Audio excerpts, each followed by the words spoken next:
You ask Tiger to solve. This deals with linear equations with one unknown.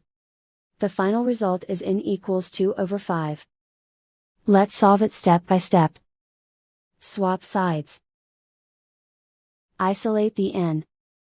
Divide both sides by -15. Cancel out the negatives. Simplify the fraction. Cancel out the negatives.